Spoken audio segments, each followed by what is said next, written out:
नमस्कार, स्वागत है आपका संसद टीवी पर। मैं हूं मनोज वर्मा और आप देख रहे हैं हमारा खास कार्यक्रम मुद्दा आपका। आज हम बात करेंगे बजट सत्र के दूसरे चरण की। संसद के बजट सत्र का दूसरा चरण आज 13 मार्च से शुरू हो गया।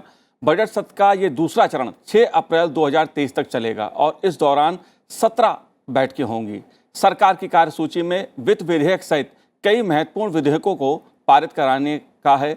कामकाज के लिहाज से बजट सत्र का ये दूसरा चरण काफ़ी अहम माना जा रहा है। सरकार की सर्वोच्च प्राथमिकता वित्त विधेयक को पारित कराना है। रेलवे, पंचायती राज, पर्यटन, संस्कृति और स्वास्थ्य मंत्रालय सहित विभिन्न मंत्रालयों की अनुदान मांगों पर चर्चा होगी। मतदान कराया जाएगा और इसे पारित किया जाएगा। लेकिन लंदन में कांग्रेस नेता राहुल गांधी के एक बयान को लेकर माफ़ी की मांग और दूसरी तरफ जांच एजेंसियों की भ्रष्टाचार के मुद्दे पर छापेमारी को लेकर लोकसभा और राज्यसभा की कार्रवाई में सोमवार को व्यवधान हुआ, जिसके चलते दोनों सदनों में सदन की कार्रवाई नहीं चल पाई।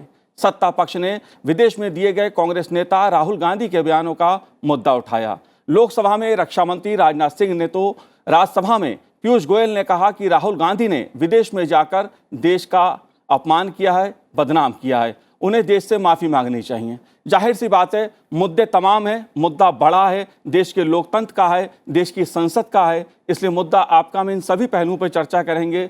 चर्चा करने के लिए खास मेहमान मेरे साथ इस समय स्टूडियो में मौजूद हैं।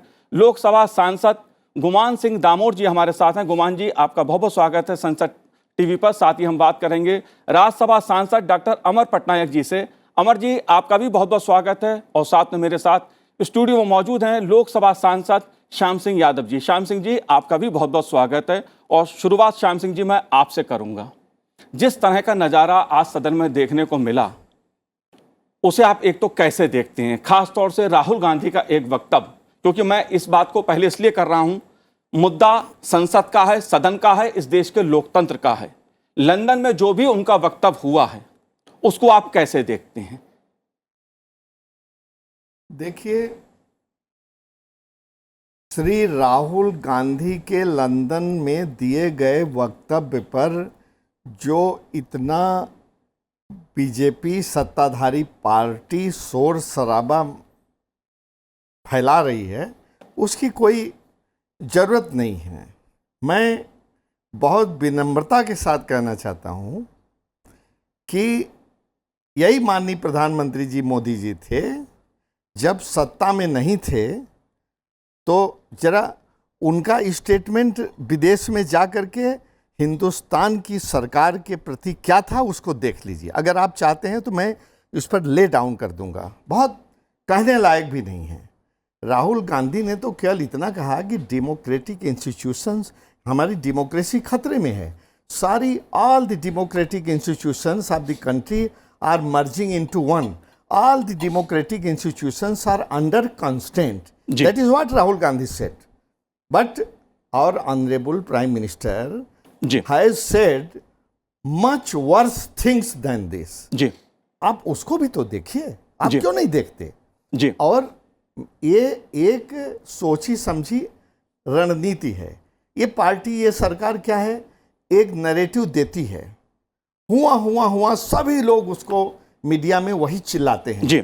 तो 101 झूठ को 100 बार कहने से वो सच्चा नहीं हो जाएगा। थोड़ी देर के लिए लोग समझेंगे, लेकिन एक वक्त आएगा, जैसे मैं कह रहा हूँ और मैं डंके की चोट पर कह रहा हूँ, किसी से भी बड़े बड़े माननीय श्री राजनाथ सिंह जी ने कहा, वक्तव्य किया, बड़े बड़े, और पीयूष गोयल साहब ने कहा, वो बड़े सम्मानीय नेता हैं हमारे देश के। लेकिन उनसे मैं बहुत विनम्रता के साथ कहना चाहता हूँ कि श्रीमान मोदी जी की भी विदेश की स्पीच को देख लें कि वो राहुल गांधी से नीचे है कि ऊपर है, कैसा है। गुमान सिंह जी, जितनी सहजता के साथ श्याम सिंह जी ने ये कहा, बसपा के सांसद हैं श्याम जी, कि राहुल गांधी का ऐसा बयान कोई नहीं है जिस पे इतना शोर शराबा किया जाए। मेरा आपसे सवाल है, लंदन में जाके राहुल गांधी जी इस देश के लोकतंत्र के बारे में जो शब्दों का प्रयोग करते हैं कि सदन में उनका माइक बंद कर दिया जाता है, मैं आपसे जानना चाहता हूं, क्या इस मुद्दे पर उन्हें माफी मांगनी चाहिए या नहीं मांगनी चाहिए? पूरी दुनिया ये मानती है कि भारत एक मजबूत प्रजातांत्रिक देश है, तो डेमोक्रेसी है वो पूरी दुनिया में हमारे देश में सर्वश्रेष्ठ है और कई देशों के लोग यहाँ आकर हमारी डेमोक्रेसी का अध्ययन करते हैं। हमारे यहाँ पर किसी व्यक्ति को किसी भी प्रकार की बात करने की स्वतंत्रता है, चाहे वो आम आदमी हो चाहे वो खास आदमी हो। जहाँ तक राहुल गांधी जी की बात है, राहुल जी कांग्रेस के बड़े नेता हैं, सम्मानित नेता है और कांग्रेस ने सबसे अधिक 60 से अधिक वर्षों तक इस देश पे शासन किया है। राहुल गांधी जी ये बताएं कि उनको इस देश में बोलने से कब रोका। जिस देश में जाकर इन्होंने हमारे देश की बुराई की है उस देश ने डेमोक्रेसी का गला घोटा, 200 साल तक आपके अधिकारों का हनन किया, 200 साल तक आपको गुलाम बना के रखा और वहाँ जाकर बोल रहे कि साहब हमको बोलने की स्वतंत्रता नहीं है। निसंदेह ये हमारे देश का अपमान है और ये अपमान कोई भी व्यक्ति नहीं चाहेगा, चाहे वो किसी भी दल का हो। देखिए, ये एक ऐसा मुद्दा है जिसमें दलगत राजनीति भी नहीं होना चाहिए। देश को सर्वोच्च रख करके सोचना चाहिए। आज हमारे लिए हमारा देश सर्वोच्च है, उसके बाद में बाकी सब बातें। अगर हम हमारे देश का ही मान सम्मान नहीं करेंगे तो दुनिया कैसे मान सम्मान करेंगे। आज मोदी जी के नेतृत्व में पूरी दुनिया में भारत का मान सम्मान जो बढ़ा है वो आप सब जानते हैं। आज चाहे वो अमेरिका हो, ब्रिटेन हो, फ्रांस हो, जितने बड़े विकसित देश हैं सब हमारे देश का मान सम्मान करते हैं, समस्याओं के समाधान के लिए हमारे देश की ओर देखते हैं। और ऐसे में आप देश में जाकर दूसरे देश में जाकर हमारी भारत माता का अपमान करें तो ये तो सहनीय नहीं है। जी, अमर पटनायक जी, आप बीजू जनता दल से सांसद हैं। मैं आपसे भी जानना चाहूँगा, आज लोकसभा में ओम बिरला जी ने कहा कि संसद में सभी सदस्य अपने विचार रखने को स्वतंत्र हैं। राज्यसभा में सभापति जगदीप धनखड़ जी ने इस बात को कहा कि पूरी तरह की स्वतंत्रता है, नियमों परंपराओं के अनुसार किसी भी मुद्दे पर बात चर्चा की जा सकती है। लेकिन लंदन में जाकर जिस तरह का वक्तव्य सामने आया है और सदन में जिस तरह से सत्ता पक्ष ने इस मुद्दे को उठाया, राहुल गांधी जी से माफी की मांग की गई है, इस मुद्दे को आप कैसे देखते हैं? क्या भारत का लोकतंत्र का अपमान करना विदेश की धरती पे कितना उचित है? क्या इसके लिए माफी नहीं मांगनी चाहिए जो मुद्दा उठाया जा रहा है?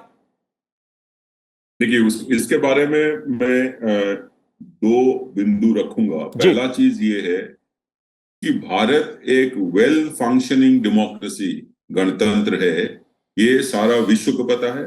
It is the largest democracy और यहाँ पे हर 5 साल में इतना बढ़िया तरीके से election, the largest voting mechanism, election procedure world का सबसे ज्यादा होती है। तो मुझे लगता है कि डेमोक्रेसी इंडिया में चल रहा है या नहीं चल रहा है, इसका कोई भी बोलने से, एक दो कोई सांसद हो, कोई भी बोलने से मैं मानता हूं कि उसका ज्यादा कुछ मायना रखेगा, क्योंकि विश्व जानता है कि भारत ही डेमोक्रेसी का सबसे उत्कृष्ट उदाहरण है। दूसरा पॉइंट जो आपने बताया वो कि जो लोकसभा और राज्यसभा में बोलने का नहीं मिलता है, ये मेरे ख्याल में मैं मेरा पार्टी की तरफ से बोल सकता हूँ, मेरे तरफ से बोल सकता हूँ कि मुझे तो किसी ने कभी रोका नहीं है। मैं जब भी चाहूं बोलने के लिए मुझे मौका मिला है, मौका दिए हैं चेयरमैन राज्यसभा में। हालांकि मैं ये कह सकता हूँ कि जो डिसरप्शन हो रहा है हाउस का, जब भी हुआ है तब मुझे तभी मौका नहीं मिलता है। मेरे को आज 0 आवर में था कि इन्फ्लेशन के बारे में बात करने के लिए, कि जो गैस सिलेंडर का पैसा बढ़ा है, बहुत ज्यादा बढ़ा है, उसके बारे में मुद्दा रखना था, लेकिन वो नहीं मौका मिला क्योंकि वहां पे डिसरप्शन हो। तो जो हम लोग रीजनल पार्टी से आते हैं, हम लोगों का जो स्टेट स्पेसिफिक इश्यूज रहते हैं उसको एक्चुअली उठाने के लिए वो डिसरप्शन की वजह से हम उठा नहीं पाते। तो मैं तो इस नजरिए से देख रहा हूं कि ये जो सिचुएशन अभी हुआ है, इसमें जो छोटे पार्टी हैं, जो रीजनल पार्टी हैं, उनके लिए ये बहुत मेरे ख्याल में नाइंसाफी है कि उन लोगों को चांस नहीं मिलता है सदन में अपना वक्तव्य रखने के लिए, केंद्र सरकार को राज्य की तरफ से मांग रखने के लिए, अपना जो डिमांड्स है उसको रखने के लिए। तीसरा खाली एक मैं ऐड करता हूं, मैं पहले 2 बोला था, ये कि जो राज्यसभा में एक प्रश्न ये था जो लीडर ऑफ ऑपोजिशन ने उठाया कि जो आदमी हाउस में मेंबर नहीं है, जो एमपी हाउस के मेंबर नहीं है तो उनके बारे में क्या चर्चा करना ठीक रहेगा, और उसके ऊपर उन्होंने 2 रूलिंग्स दिए। तो इसका विपक्ष का जो लीडर ऑफ द हाउस है उसको बोले कि हमने तो किसी का नाम नहीं लिया। तो ये सारे काफी क्रिकेट मामले हैं जिसके ऊपर मुझे लगता है कि चेयरमैन साहब को इसी के ऊपर भी कुछ निर्णय भी लेना पड़ेगा, कल तक या परसों तक उसको ऊपर रखना पड़ेगा। लेकिन जो सिचुएशन हाउस में हो रहा है उसमें डिस्कशन नहीं हो पा रहा है, डिबेट नहीं हो पा रहा है, मैं मानता हूं कि वही गणतंत्र के लिए ठीक नहीं है। जी हाँ, बिल्कुल। श्याम सिंह जी, आपने सुना जी, आपने अभी सुना। जो हम दोनों लोगों का जवाब दे दें, पहले तो धामौर साहब को कि 200 साल तक ब्रिटिशर्स ने हम पर राज किया। Now that is the thing of the past. हम कमज़ोर थे, उन्होंने हमारे ऊपर सत्ता कर लिया। अब तो वो भी एक डेमोक्रेटिक कंट्री है, उसका भी एक अपनी डिग्निटी है, जिसकी तरफ हमारा मित्र देश है वो, और हम उससे उम्मीद करते हैं, वो भी मुझसे उम्मीद करता है। तो अब तो ये बात कहना कि ठीक है 200 साल तक किया तो वहाँ जाके नहीं कहना चाहिए था। अब तो इक्वली डेमोक्रेटिक कंट्री है, वो है, अमेरिका है, सभी हैं, सभी मेरे मित्र देश हैं। अब हमारी बात फिर पीछे रह गई कि राहुल गांधी जी ने वहाँ जाके कहा, और माननीय प्रधानमंत्री मोदी जी जब सत्ता में नहीं थे तब कहा। श्याम सिंह जी, देखिए तो मेरी एक सवाल, राहुल जी ने जो बात कही कि सदन में माइक बंद कर दिया जाता, क्या आपका माइक बंद हुआ? क्या आपको बोलने से रोका? हम उस पर भी आते हैं जी।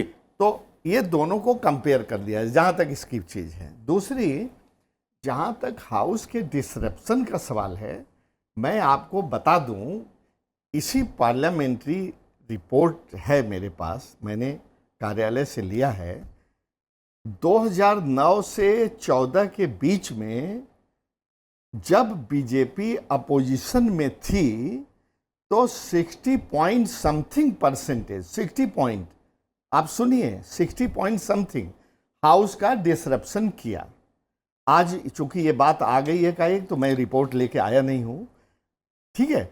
तो दूसरी पार्टी जब डिसरप्शन करती है, जब उसकी बात नहीं सुनी जाती, रोज तो हम लोग कह रहे हैं कि महंगाई पर वो कराओ, बहस कराओ, बेरोजगारी पर कराओ, कितनी चीजों को रोज नोटिस देते हैं, लेकिन रोज आप सुनिए ना, हाउस के प्रोसीडिंग में रोज उसको वो रिजेक्ट कर दिया जाता है। कहाँ चर्चा होती है? मैं तो कह रहा हूँ आपके इस चैनल के माध्यम से खुलेआम कह रहा हूँ, तो कहाँ चर्चा होती है? होनी चाहिए ना।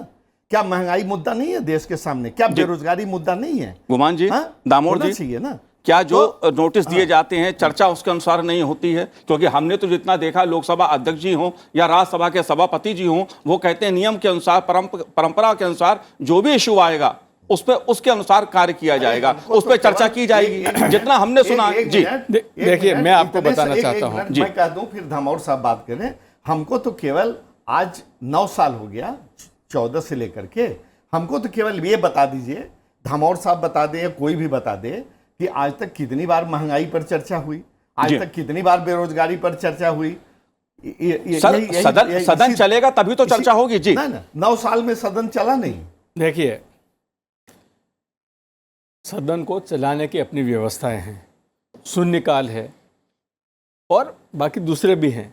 तो जितने मुद्दे आते हैं वो सभी मुद्दों पर चर्चा होती है, बेरोजगारी पर भी होती है, महंगाई पर भी होती है, सब कुछ होता है। परंतु हमारे जो विपक्षी मित्र हैं उनको सिर्फ एक बात का रट्टा लगाया हुए है कि सब बेरोजगारी पे चर्चा नहीं होती। बिल्कुल होती है बेरोजगारी पे चर्चा, महंगाई पे भी चर्चा होती है और खुले मन से चर्चा होती है। और यह भारतीय जनता पार्टी एक ऐसी पार्टी है जो इस देश को नियम और कानून से चलाने में विश्वास रखती है। ये हो हल्ला करने वाली पार्टी नहीं है। सिर्फ अगर जिस समय हमारे देश का अपमान होगा तो हम सब कुछ सहन कर सकते हैं, पर हम देश का अपमान नहीं सहन कर सकते। और देश के अपमान के लिए जैसा कि इन्होंने जाके बोला है राहुल गांधी जी ने, तो उनको माफ़ी मांगना चाहिए, वरना आने वाले समय में इस देश की जनता उनसे माफ़ी मंगवाएगी, ये तय है। मैं इतना कहना चाहता हूँ, सभी विपक्षी मित्रों से ये कहना चाहता हूँ कि हमारी सबकी एक नैतिक जिम्मेदारी है कि हम संसद को गरिमामय तरीके से चलाएं और आप अपनी बात को तरीके से रखें। लेकिन परंतु यहाँ पर क्या देखा जा रहा है कि विरोध करना है। विरोध क्यों करना है ये नहीं मालूम, सिर्फ विरोध करना है। अरे हमारे यहाँ पर हर चीज़ का तरीका है। आप विपक्ष में बैठे हैं, अगर सरकार कोई गलती कर रही है तो आप बताइए, या आप कोई सुधार करना चाहते हैं तो बताइए। और हम सबकी जिम्मेदारी है कि इस देश को हम विकसित राष्ट्र बनाएं। आज हम विकासशील राष्ट्र हैं, हम विकसित राष्ट्र बनाएं। तो हम कब विकसित राष्ट्र बनाएंगे? हम सब मिलकर के जब इस देश की आर्थिक स्थिति को मजबूत करेंगे, कानून व्यवस्था की स्थिति को मजबूत करेंगे, हमारा इंफ्रास्ट्रक्चर मजबूत होगा, तो ही एक विकसित राष्ट्र की श्रेणी में आएगा। आज हमारे देश के यशस्वी प्रधानमंत्री परम आदरणीय मोदी जी के नेतृत्व में जितने काम हो रहे हैं, पिछले 9 सालों में जो काम हुए हैं वो 60 साल में नहीं हुए, ये मैं कह सकता हूँ। बिल्कुल श्याम जी, मेरा बिल्कुल सीधा सीधा सवाल आपसे है, और इसमें कोई इधर की या उधर की बात नहीं, ये सदन की बात है, इस देश के लोकतंत्र की बात है, संसद की बात है। क्या सदन में कभी आपका माइक बंद किया गया जब आप बोलते हैं? मैं इसलिए जानना चाहता हूं, इस देश का दर्शक देख रहा है, श्रोता हैं, संसद की जिम्मेदारी है, सदन की जिम्मेदारी है। जिसने ये बात बोला है हो सकता है उसका किया गया हो, मैं तो नहीं कह सकता उस पर। आपका तो नहीं हुआ? मेरा नहीं या हुआ? हाँ, मेरा नहीं हुआ जी। दामू साहब आपका?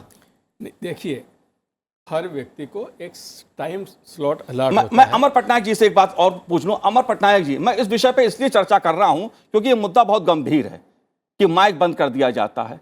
क्या कभी आपका माइक बंद हुआ?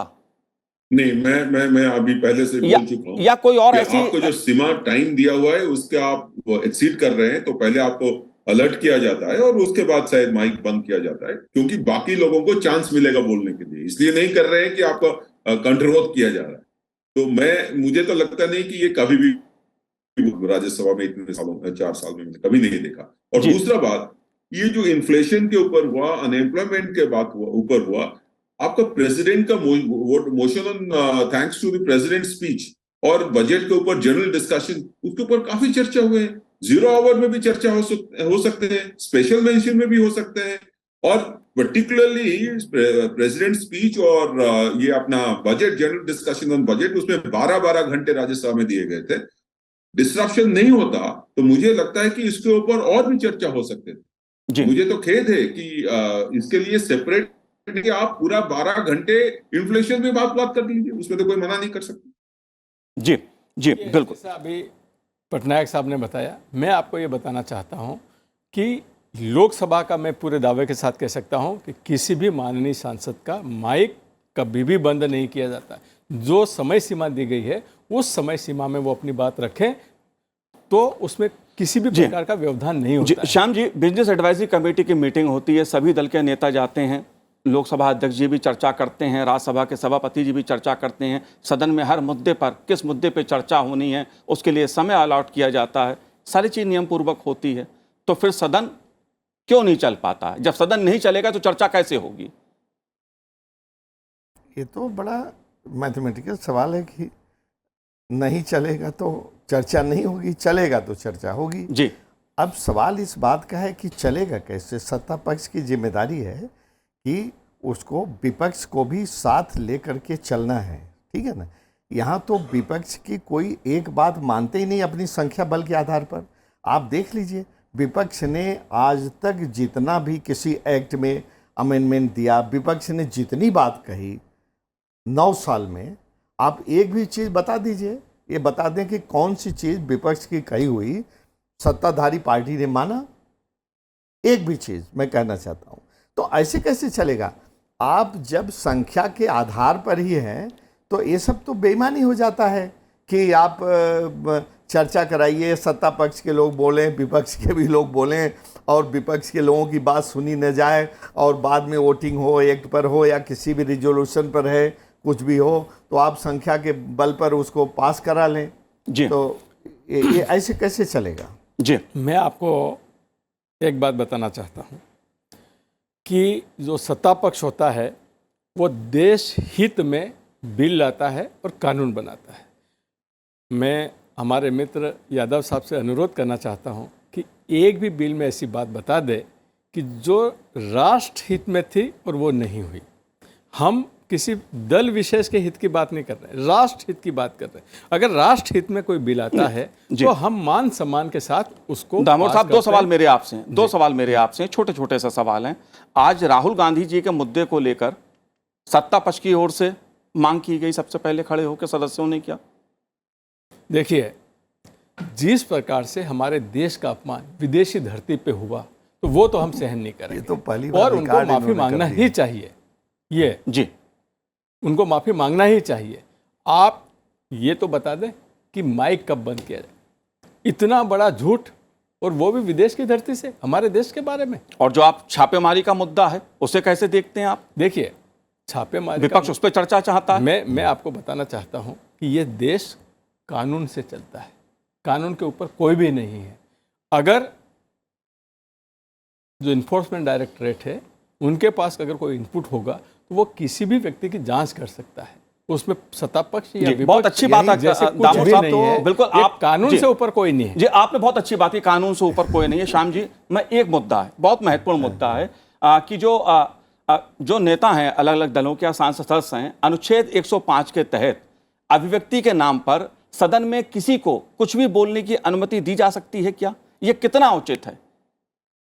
ये तो it is all description of the speaker, honourable speaker. जी, लेकिन इस मुद्दे का ठीक है, इस अनुच्छेद का सहारा लेकर लोग कुछ भी बोल दे रहे हैं ना। हाँ, नहीं, वो जो कोई चीज और फिर कहा जाता है कि सभापति जी बोलने का मौका नहीं देते हैं। नहीं, जब कोई चीज अनवारंटेड होगी, ऑब्जेक्शनेबल होगी, ऑब्सीन होगी या अनपार्लियामेंट्री होगी, तो उसको तो माननीय स्पीकर को स्ट्रक डाउन करने का अधिकार है, डिलीट करने का अधिकार है, ऑर्डर जी। देने का। अभी हम जो माननीय दामोदर साहब बोल रहे थे कि सब कुछ नियम के हिसाब से चल रहा है, जो आप छापामारी की बात कर रहे हैं, तो दुनिया को दिख रहा है, जनता को, कि क्या सारे अपोजिशन के लोग भी बेईमान हैं?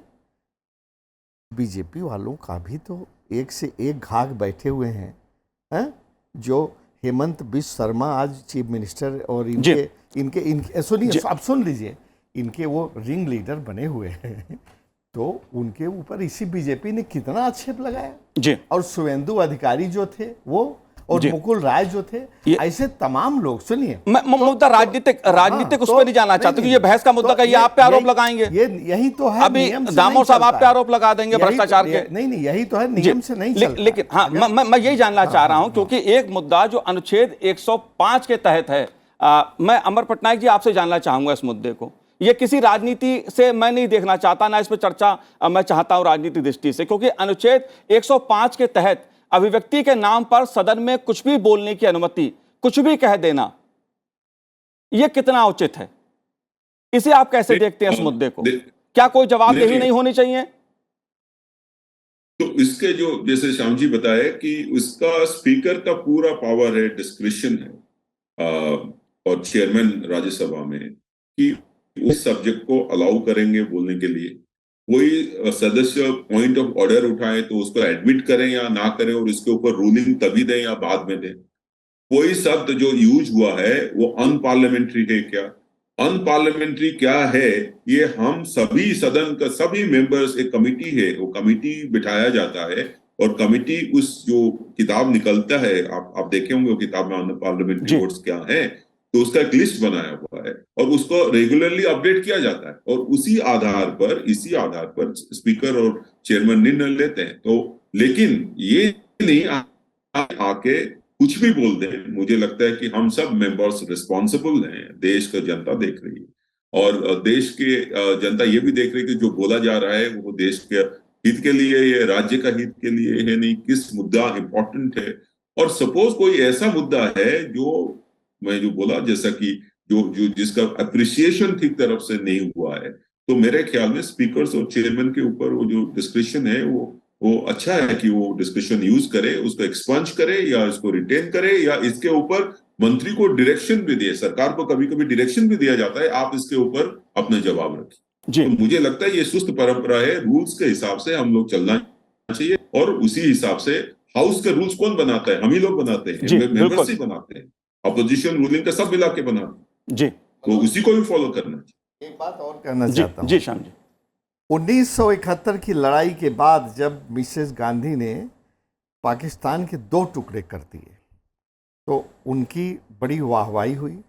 उसमें एक अपने माननीय प्रधानमंत्री अटल बिहारी वाजपेयी जी ने भी उनको दुर्गा कह के संबोधित किया। जी। और एक आसाम के लीडर हैं, शायद उनका नाम है DK बरुआ, उन्होंने भी कहा Indira is India, India is Indira.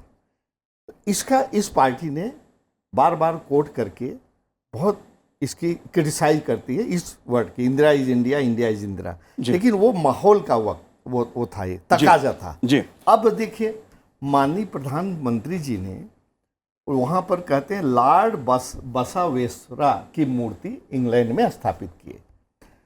तो कई साल पहले की, थोड़ी देर के लिए माना जा सकता था कि जिस समय मूर्ति स्थापित कर रहे थे एक तरफ, दूसरी तरफ कोई देश के खिलाफ भी बोल रहा है, तब तो कुछ भी चलता। सालों पहले ये लॉर्ड साहब की मूर्ति उन्होंने स्थापित की।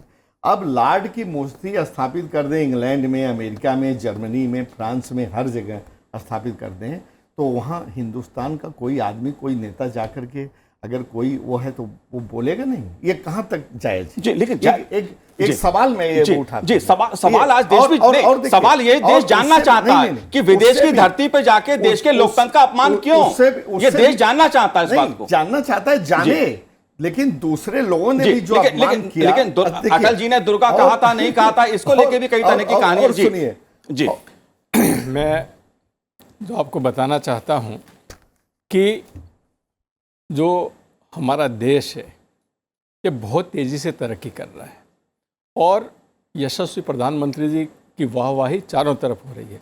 तो मुझे जो लगता है कि हमारे जो विपक्षी मित्र हैं वो इस बात को पचा नहीं पाते हैं और अंतर्राष्ट्रीय स्तर पर एक षड्यंत्र जैसा है, अंतर्राष्ट्रीय स्तर पर एक षड्यंत्र जैसा है कि जो इस देश को बदनाम करने में लगा रहता है। बिल्कुल तमाम तरह के, बिल्कुल सही बात है।